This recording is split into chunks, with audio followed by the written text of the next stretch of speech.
The Brookings Institution has followed every step of this historic campaign with insight, opinions, and research about the campaign issues and the candidates themselves. Hi, I'm Gigi Hinton, inviting you to join Politico and Brookings for an informative weekly podcast called Transition Tracker. Every week, a Politico correspondent will chat with a Brookings expert on the most compelling issues that the president-elect will have to face. And we'll hear from Brookings scholar Stephen Hess about the things that the new president will have to do to transition from the Senate to the White House while avoiding some of the mistakes that his predecessors have made. And we'll be taking our cameras into the streets so we can hear from you. We'll be asking you what you think the president-elect needs to do between now and Inauguration Day. So let's begin by asking the question, what do we do now?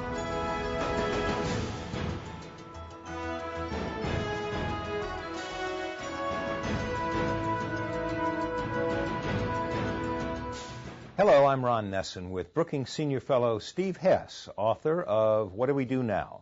A handbook for the president-elect. Steve's book is a primer for the new president to help him get his White House and his administration up and running. Steve, your book is based on first-hand experience. What was the first transition you worked on? I go back half a century because I was a young speechwriter on President Eisenhower's staff. So in 1960, 1961, I was eagerly waiting there at the door for the Kennedy people to arrive. So the first transition I was in was leaving government, not coming into government. And then 8 years later, when Richard Nixon returned to the White House, and I came in as the Deputy Assistant to the President for Urban Affairs, Pat Moynihan's Chief of Staff, I was coming in. So I've seen them going out and coming in. I've heard stories of incoming White House staff people walking around during the transition period with copies of your book in their hand as a guide. Well, that was true.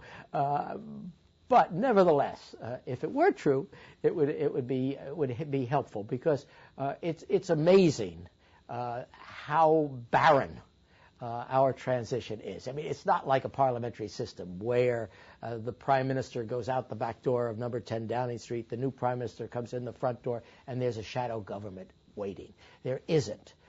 And in this period, which is often about 10 weeks, the incoming people can make some terrible mistakes. So that's partly what I was up to, trying to help them. You urged the new president to list 5 reasons why he thinks voters chose him, and then you suggest that the new president list the 5 promises he made as a candidate. What's the purpose of that exercise? The purpose is, of course, that a presidential candidate makes a lot of promises. And the first thing you really have to do is sort them out. What are those long-term promises that you're not going to be able to deliver on immediately? They take a lot of money. They take a lot of time. Healthcare would be like that.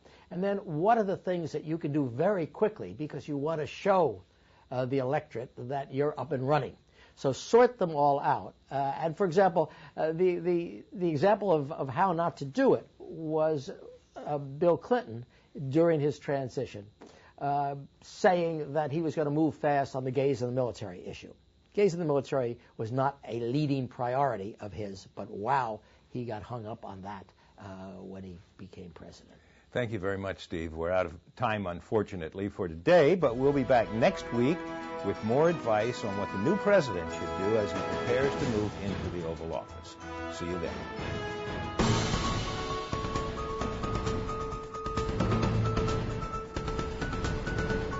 I think the most important thing the president-elect has to do right now is fix the economy. It's the economy, obviously. I think that it is. And there's different aspects to it. There's the domestic economy, obviously, but there's lots of global ramifications as well that I think the president-elect, whoever he is going to have to deal with.